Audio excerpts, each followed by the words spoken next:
Hello, good morning. Today we are going to discuss about the osteoporosis. Osteoporosis is a big challenge in every country with the elderly population. Before there was this problem was in the elderly, but आजकल हमने देखा गया young population में भी आ गई है. Elderly लोगों में हम अलग तरीके से डिस्कस करेंगे, यंग और बच्चों में अलग तरीके से डिस्कस करेंगे.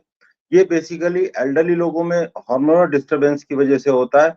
उन बुजुर्ग लोगों में स्पेशली पोस्ट मेनोपॉजल फीमेल्स उनके अंदर और जो मेल होते हैं उनके अंदर ऑलमोस्ट 60 साल की उम्र के बाद ऑस्टियोपोरोसिस डेवलप होता है. ये लाइफस्टाइल डिजीज भी है जो यंग पॉपुलेशन और बच्चों में है.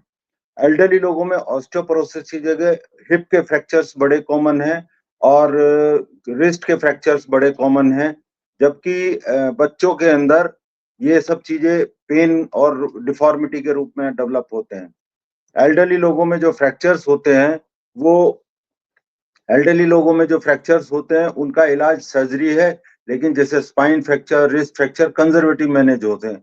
हिप फ्रैक्चर बहुत कॉमन है. मेल के अंदर ऑस्टियोपोरोसिस कम होता है एज कंपेयर टू फीमेल.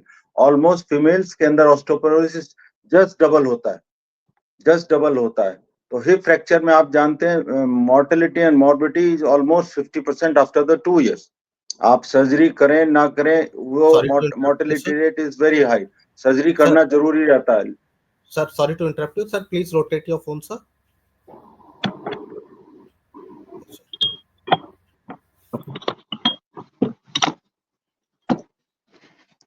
तो बच्चों के अंदर खान पान पीने की वजह से, विटामिन डी डेफिशिएंसी की वजह से, और जो उनको बाहर का खाना पीना है जिसमें ऑयली फूड है, स्नैक्स हैं, फास्ट फूड है, उसकी वजह से ओवरवेट बच्चे हैं, उसकी वजह से ऑस्टियोपिनिया बोलते हैं. ऑस्टियोपोरोसिस का दूसरा रूप ऑस्टियोपिनिया जो यंग पॉपुलेशन में होता है और बच्चों में होता है. और जो यंग पॉपुलेशन है उनके अंदर फास्ट फूड है, अल्कोहल है, एक्सेसिव कॉफी एंड टी है, स्मोकिंग है. और आप देखते हैं कि मिल्क एंड मिल्क प्रोडक्ट बहुत कम कंज्यूम करते हैं, बाहर का फास्ट फूड ज्यादा लेते हैं, तो उनके अंदर एक back pain, neck pain, knee pain, उस तरह की प्रॉब्लम ज्यादा होती है. स्मोकिंग एक बहुत बड़ा फैक्टर है, अल्कोहल बहुत बड़ा फैक्टर है, और बहुत सारी lifestyle disease, lack of sleep है, lack of exercise. Workload, work pressure इतना ज्यादा है कि उनको समय ही नहीं है एक्सरसाइज करने के लिए, इसलिए ये ऑस्टियोपिनिया बहुत जल्दी डेवलप होता है. विटामिन डी डेफिशिएंसी, विटामिन जैसे सन एक्सपोजर कम होता है, सभी लोग इंडोर काम करते हैं, ज्यादातर बाहर भी निकलते हैं तो सब कपड़े पहन के रहते हैं, तो ये ऑस्टियोपिनिया और विटामिन डी डेफिशिएंसी बहुत कॉमन है.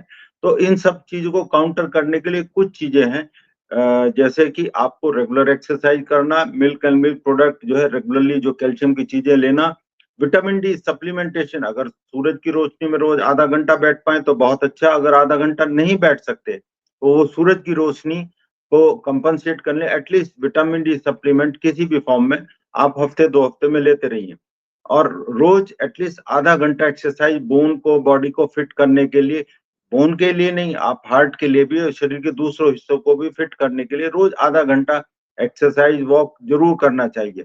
एल्डरली लोगों में स्पेशली फीमेल्स के अंदर, पोस्ट मेनोपॉजल फीमेल्स, उनके अंदर कैल्शियम सप्लीमेंट अपार्ट फ्रॉम जिस दूध और बाकी कैल्शियम डाइट के अलावा कैल्शियम सप्लीमेंट टैबलेट की फॉर्म में, कैप्सूल की फॉर्म में, और प्लस विटामिन डी जरूर लेना चाहिए. तो ये सब चीजें, रेगुलर एक्सरसाइज, ये सब चीजें करने से हमारी बोन की हेल्थ, मेंटल हेल्थ, हार्ट की हेल्थ सभी अच्छी तरह बनी रहेगी. धन्यवाद.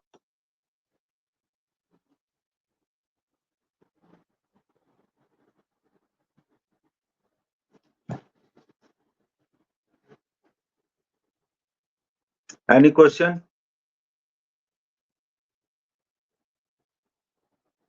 ठीक है भाई, और कुछ? ओके, काट दूं?